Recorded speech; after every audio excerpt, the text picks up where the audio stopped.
खुलुमबाय गिबियावनो बयनिसिमबो गाहाम हामलायनायखौ जासिहरबाय दिनैनि प्राइम 24 हेडलाइन स्टोरीआव धेमाजि जिल्ला सानजारि नोगोरनिफ्राय रादाबखौ फरायदों आं आमिना सरगियारिया दिनैनि गाहाय रादाबफोरा जाबाय आसामनि मुंदांखा दैजिं फेस्टिभेलआ जागायबाय बिजनि दखरा दुलाराय बर' फरायसा आफादनि 44थि बोसोरसालिया जथुमा सा-सानजा भारतनि मेरि कमआ 2020 मायथाइयाव जानो गोनां अलिम्पिकआव क्वालिफाइ जाबाय दाब दाब जायगायाव इन्डियान टेस्ट मेच खेलनि फिथाइ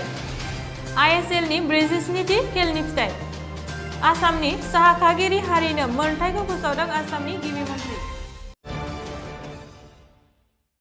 दानिया फैदो आबुं रादाबाव 22 डिसेम्बर खालारखालि 2019 आरो 2020 मायथाइनि आसामनि मुंदांखा दैजिं फेस्टिभेलआ दिनै नैथि सान बे फेस्टिभेलाव 2019 मायथाइनि 27 डिसेम्बर खालारनिफ्राय जागायनाय जाबाय बे फेस्टिभेलाव गिबि जागायनाय समाव गोबां बर' हारिनि हारिमुजों लोब्बा लाखिना गोबां गेलेनाय बादायलायनाय होदों आरो गोबां मावखुलिफोरखौ बेखेवनाय जादों बे फेस्टिभेलनि गिबि बेखेवनाय हाबाफारि सानखालि BTC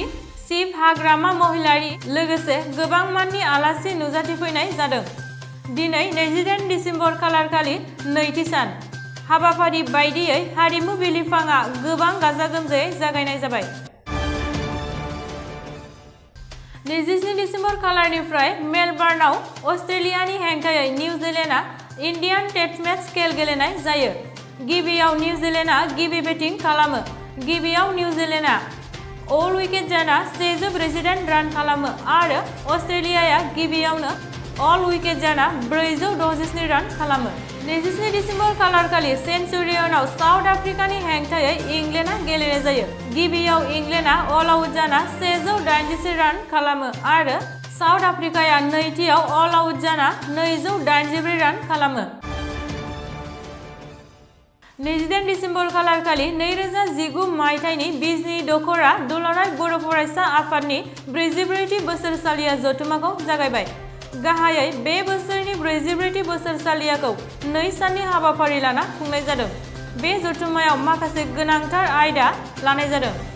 जेरै नखर जौगानायाव रांखान्थियारि जेंना आरो बेखौ सुस्रांनायनि राहा बिजनि हालामनि साबसिन फोरोंगिरि दावगाफु आबादारि गेजेर आरो गोजौ फरायसालिनि रोंगौसा सायख' आनजादाव उथ्रिनो हानाय फरायसाफोरनो मान बावनायजों लोगोसे गेलेमु बायदि हाबाफारि लाना गाजा गोमजायै खुंनाय जादों दानिया फै माखासे नुथाय नायदिनि गासै गुबुन गुबुन बिफाननि दैदेनगिरि फरायसा हान्जानि दैदेनगिरि लोगो नोंथांमोन भलिबलखौ दैदेननो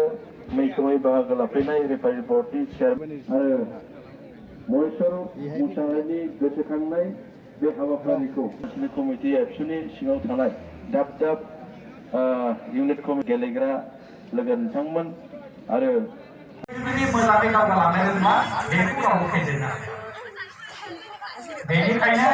जोंनि रांखान्थिखौ दावगाहोनोब्ला जोङो गुदिनिफ्रायनो जों दावगाहोनो नांगोन आङो सानैसो राजखान्थिगिरिजों बे बेलायाव रायलायदोंमोन ट्रेक्टर गंसेजों 1 घन्टा हालौनायनि उनावहाय नों बोसोरसे बे ट्रेक्टरखौ नों मा खालामगोन आजिखालिथ' सोरबा हा बोनाय मानाय बेयाव बाहायो बे बेलेग खोथा खिन्थु आङो एग्रिकालसारनि खोथायाव बुंनो थांदों मा बे नोङो गोनां गैयै बेसादखौ जेब्ला नों बायगोन बे जाबाय नोंनि मा मिस इउज अफ इउर रिसर्सेस आं बुंदों सोरखौबा बेहा मालाय थाखा फैसा दं नंखायनो बे 50,000नि मबाइल बायनानै लाबाय नोंहा थाखा फैसा गैयालासेनो जुदि नों 50,000नि मबाइल बायनो लुबैयोबा बे जाबाय मा मिस इउज अफ इउर रिसर्सेस नोंहा थाखा फैसा गैया नाथाय नोङो 50,000नि मबाइल बायबाय 27 डिसेम्बर खालारखालि सा-सानजा भारतनि मेरि कमआ 2020 मायथाइयाव जानो गोनां 51 केजि केटेगरिनि अलिम्पिकआव क्वालिफाइ जाबाय गाहायै बिथाङा गोदान दिल्लीआव क्वालिफाइनि ट्रेल गेलेनायाव निकाल जार्डिनखौ फेजेनना क्वालिफाइ जायो दा बिथाङा 2020 मायथाइनि अलिम्पिकआव सायख'जाबाय 27 डिसेम्बर खालारखालि ओडिशा FCआ जामशेदपुर FCनि हेंथायै गेलेनाय जादों बे खेलाव ओडिशाया 2 गल आरो जामशेदपुर एफसीआ 1 गल होनो हायो। बे खेलाव एरिडान सन्टनाया हिरो अफ द मैचखौ मोननो हायो।